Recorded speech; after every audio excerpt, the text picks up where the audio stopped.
It's fairly similar to the Underworld in London. Did you ever play that one? No. I only heard about Underworld. I watched, videos. I watched photos. A bunch of friends' bands played in the Underworld, but my only encounter with any venue in London was the one we played with Mgła. I don't know what was it, but it definitely was not Underworld. Which one did you guys play? Because I came to the Birmingham one of that. This was 2022, wasn't it? Yeah. I cannot recall. I need to check in the routing of that tour. Sure. Pardon my bad memory, but there were so many shows. But these in the Great Britain were one of the best, actually. It's a good problem to have. Yeah. Right. Yeah. No, it was good, man. I mean, like I said to you already, that was the first time that I saw you guys, and I thought the show was absolutely killer, Looking forward to seeing you again tomorrow. Okay. As well, that should be really good. Yeah, so the venue is like a little bit like a Norwegian Underworld, with the layout and the size as well. It's one of them. It's relatively low, right? Low ceiling. Yeah. It's one of them. Yeah. You'll hear some people complaining, and then some people enjoy the vibe. I'm more of a vibe-oriented person, even as a performer. So sure, yeah, of course. You might like it. I don't have strict or fixed preferences when it comes to venues. I like both huge stages, where you put on a lavish, great show, etc. But every now and then, it's very good to come back to venues small, in which the atmosphere gets more intimate. It's definitely to the overall benefit of the situation. It's different when you can smell the audience. Sure. Yeah. Well, since we're kind of starting this conversation already, ladies and gentlemen, I would like you all to welcome Jim Morrison from Poland to the podcast. East of Eden. East of Eden, yes. No, Cyprian from IN TWILIGHT'S EMBRACE. And you're watching Iblis Manifestations. You are watching Iblis Manifestations through a screen. But yeah, man, it's a fucking pleasure to have you on here, man. And good to actually meet you in person as well. Yeah. We've been talking for a very long time now, but it's good to, meet in the flesh, I guess. Definitely. How are you feeling? You looking forward to tomorrow? Yeah, of course. A bit tired after 2 flights because we had a short switch in Warsaw. We needed to get up very early in the morning. That's always fun. Yeah, that's always fun. Preparations were made like over the last 3 or 4 days. So yeah. Still getting kind of into the vibe of the festival, but I'm hoping for the best. Awesome, man. Yeah, I mean it's a great event. I think it's so well put together. And it's such a good selection of bands. Everything is eclectic. Most festivals I go to, admittedly, I'm always kind of like, maybe see 1 or 2 bands. Maybe if I feel like it. This festival, I'm like, I want to see that band, I want to see that band, I want to see that band, I want to see that band. And that's different, I think it's good when that happens. Actually, this is the thing about the festivals in Norway. There's something Norwegian about the way they go about metal festivals, at least, because these are, of course, the only I'm familiar with. Because last year when we played in Bergen at Beyond the Gates, I kind of followed the same schedule or the same road that you just mentioned, because we were there like for 3 days, and I looked at the daily schedule, the timetable, and there were like 2 or 3 concerts each day I really wanted to see. And there were of course concerts that I was not that much interested in, but on the other hand, you could still use this time to do some sightseeing. Man, it was the first time I ever was in Norway, and this is the first time I'm in Oslo. So it's always a good combination. You're not kind of left to you're not at the mercy of the festival schedule. You can pick things up. It's good when it's like that, yeah. Because I just had Luana from the band Crypto on. We were talking yesterday, and they just had to leave like in stupid o'clock this morning after playing last night, just to go on and then do like a 2-month tour. Same story with us. We are leaving at stupid o'clock in the morning on Sunday after playing tomorrow night. You got some other shows planned after this one? No. Actually, 2024 is a weird year for In Twilight's Embrace because we made a mutual decision not to go on any tour this year. So we are only doing like 2 or 3 shows this year. And what prompted that? Maybe the large amount of touring over the last 2 years. And because there were 2 tours with Mgła, the European ones. There was single festivals in the summer. Then last year we had 2 Polish tours, one of which I was fully in charge of. So it's very satisfying, but still exhausting. For sure, yeah. I don't deny this because Yeah, no, I know the feeling, because it was like that.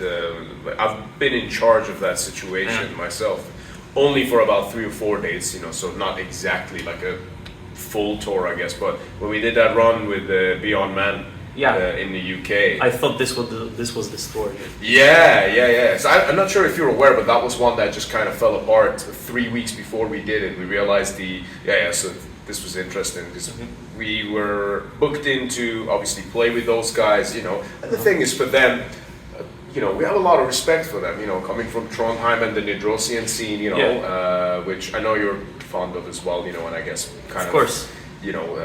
Mutual labels and all that stuff. But the thing of it was that they'd already paid for their flights and they were gonna come over, and 3 weeks out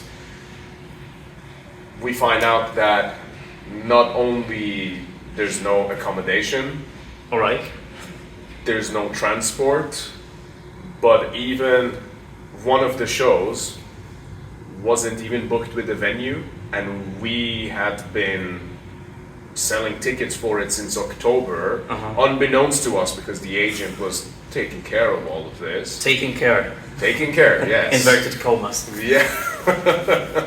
So, rather than, since it would have been a case of either just those guys losing money and, and it's not really a good look on any of the bands, to cancel like that, even though it's someone else's mistake. I think our mistake was just being overly trusting, which I definitely learned my lesson from.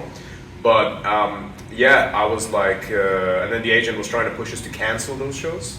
And then I was like, you know what, fuck this, we're still gonna make it happen. Let's see what we can do. And then somehow, within 2 weeks' time, managed to find new venues, new dates for 2 of the shows, because one of them got cancelled. And then we had to restore the London show that the agent had been trying to cancel on our behalf, because there was assumptions that the rest of it was gonna get cancelled. Found transport, found accommodation, we did the tour, broke even, done. Great times were had. But I know the stress of doing the shows and then also managing everything as well. Still, every time you return from such tour, you're like a couple of hair horror, Yeah, that's it. Yeah, I mean, I've got gray beard already growing here, and I swear I am not that old. But it's one of them things. But it's rewarding at the end. Sure it is. When you make it to the other side, and then every night, when you have to cross that kind of mental threshold of the physical toll that it takes on you. I remember seeing you coming off stage the first time I saw you guys, and then you just like. we are supposed to do like this, but we're supposed to behave like this, but this is what they expect you to do when you're not the headlining band on most of the tours. Because everything needs to be, on the dot, really, when such tour takes place. It's like to the minute. Yeah, for sure. But it was good. What I'm saying is just a more sort of describing that, just sort of the powerful nature of it. It's like going on there and it's an educational experience in a way. To get your shit sorted out, and to kind of minimize all the unnecessary stuff, to eliminate all the possible obstacles, and after a couple of such tours you really start thinking differently about how you go about touring, how you go about organizing a show, what is actually essential for the show to happen and what is not. Yeah. Sure. But what is essential then for In Twilight's Embrace? Oh, this is a big question because I'm good at those. Yeah, admittedly.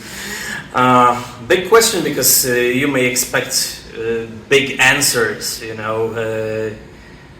very easy to quote afterwards, but I'm not that good at this, especially at this particular point when I'm dead tired. Maybe not. I'm putting you on the spot. I do understand that. Yeah. Because generally, what is it that makes the willpower? Willpower to do the show and to play a good show no matter what. We get older. Every year, and every year is a good opportunity to ask yourself a question: Do I really still want to do this? Do I really want to go on tours? It takes its toll, and I'm asking these questions myself all the time. But even now, in this year, 2024, I believe that having asked myself this question now and having made the decision that we're not gonna push the envelope so much in this year, I believe it's for the overall benefit of the situation, because I believe that we will grow hungry of getting back on stage again after several months. We're not breaking up. We are still rehearsing. The guys are writing new songs. But a break was needed from intense touring. Maybe the last year was not that strict in terms of touring, because still both Polish tours were the weekend ones. It's like Thursday till Sunday, but still you have to go home after the Sunday show, which is not taking place, of course, in the city you live. So the days in between the subsequent weekends practically do not exist. You're not physically or psychologically able to fill these days, to fill this time with anything meaningful. Yeah. That's true. Yeah, because I guess you spend so much time on the road as well. Yeah. It does definitely take its toll, as much as it's what you really want to do. That hunger thing that you say is interesting to me. That stuck with me. Taking some time away from it, so you sort of desire it more. Yeah, because the thing I definitely do not want to do is turning myself and the rest of the boys into like hamsters in the wheels, dependent on touring, kind of addicted to booking new dates, etc. Because there is a threat to your creativity when the touring routine starts to be a routine, actually, and to write good music, to do anything good of any quality creatively, you need to step back sometimes, and this is what we are doing now.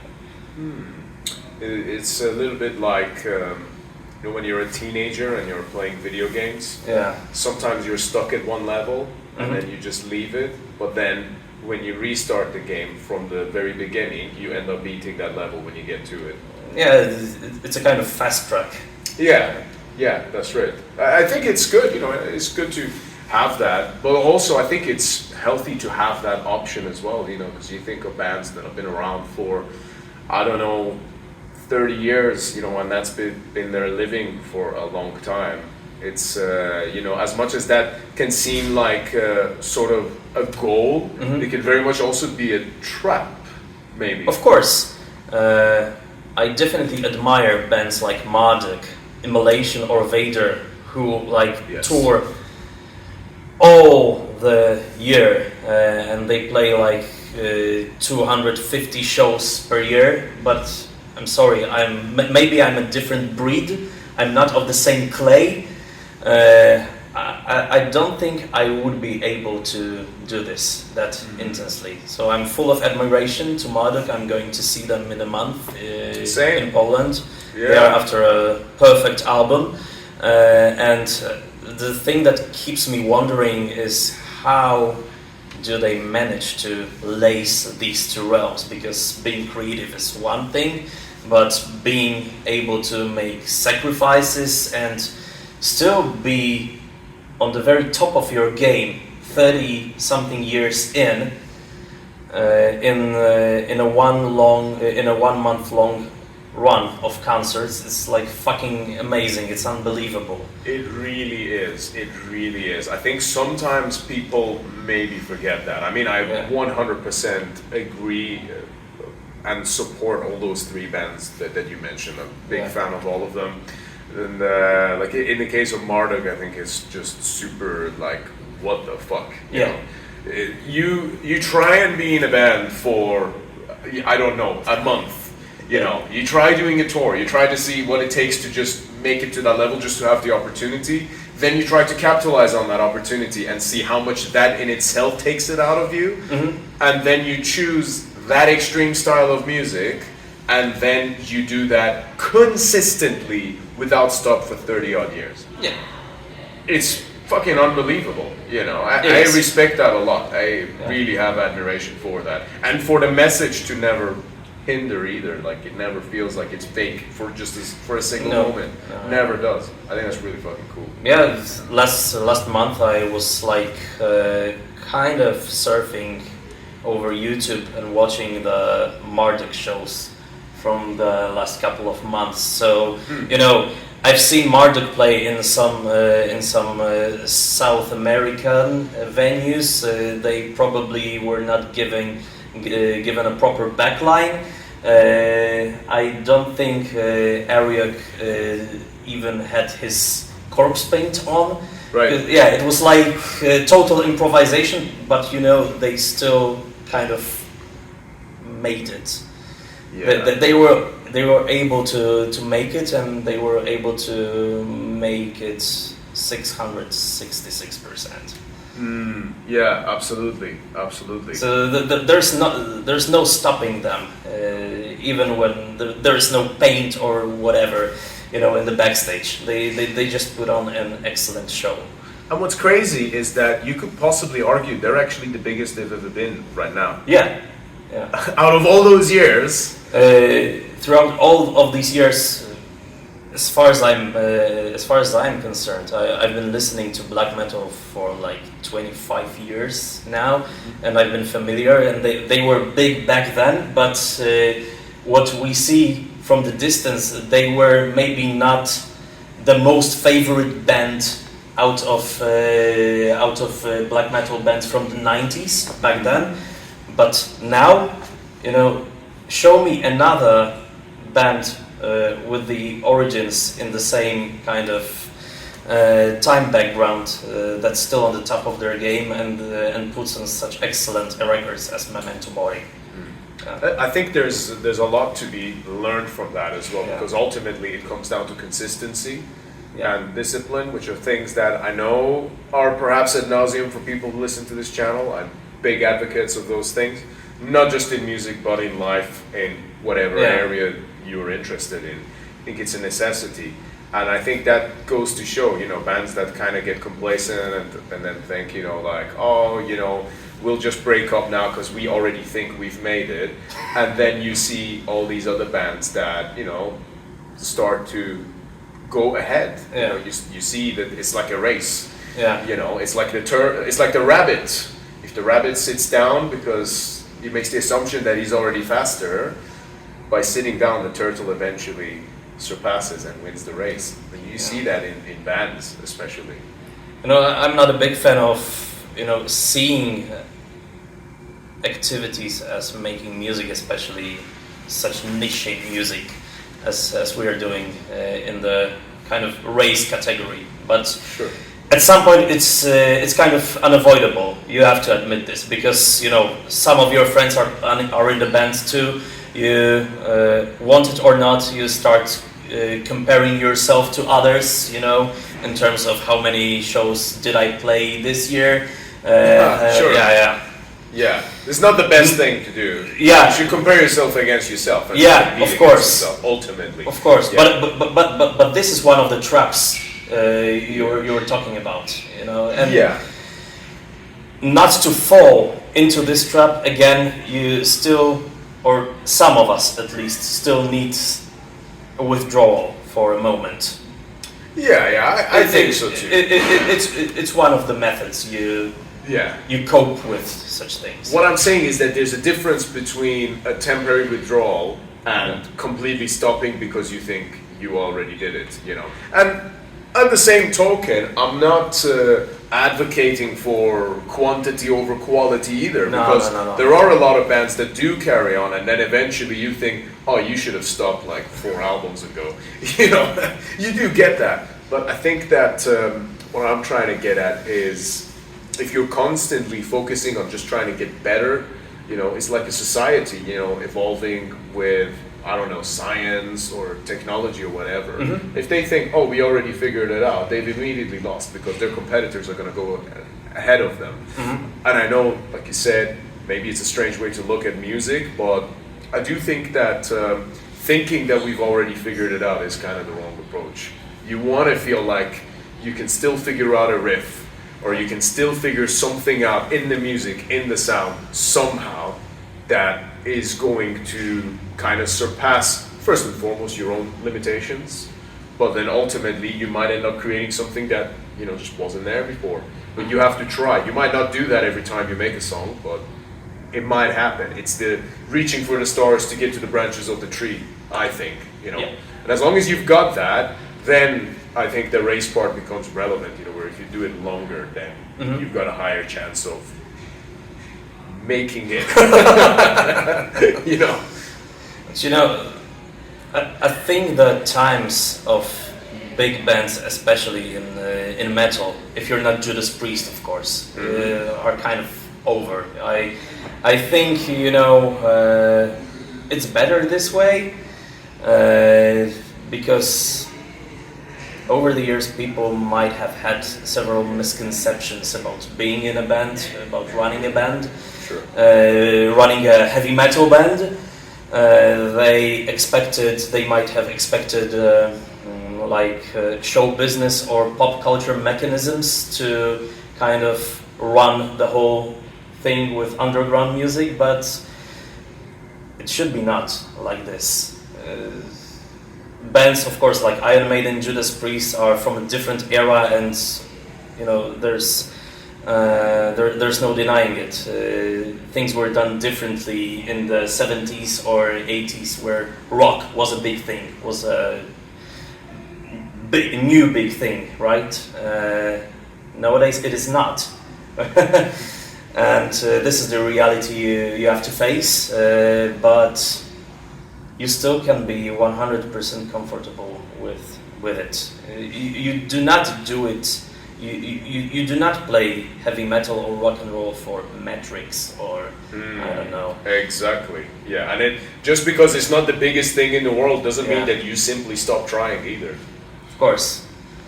If it's your way of expressing yourself, if you feel even by a millimeter fulfilled after playing a single show or putting out another good record, this is why you are doing it. Absolutely, man. So, with that said, what is the plan for In Twilight's Embrace? Because you guys, of course, did Lifeblood. Came out 2 years ago now, I think. Yeah, it will be 2 years in May. That went very quickly.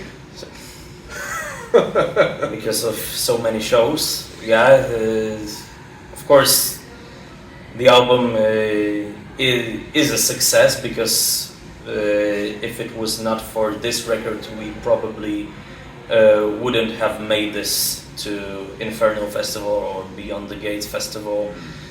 So it gave us opportunity to visit new places, to play for new audience, to kind of steal new hearts, in fact new minds, whatever you. I always make recommendations to people to check you guys out. You know, Thank you. I think that you're a fantastic band, Thank both you. as a live act but also in the studio. You know, and I do find your musical evolution quite interesting as well. You know, but I think it's totally unorthodox. Yeah. Yeah, it is, but I think it makes it very interesting, you know, and I think that you guys are a band that people should definitely check out, at least live. I think definitely that's probably where most of the magic is, I would say. Yeah, fair enough. So, getting back to your question, we are slowly closing the touring cycle for Lifeblood.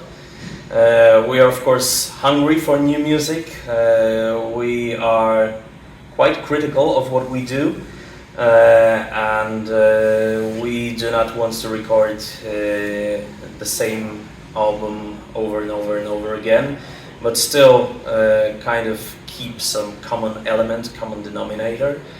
The guys are working on music. I deliberately withdrew from the entire process. I work on lyrics independently.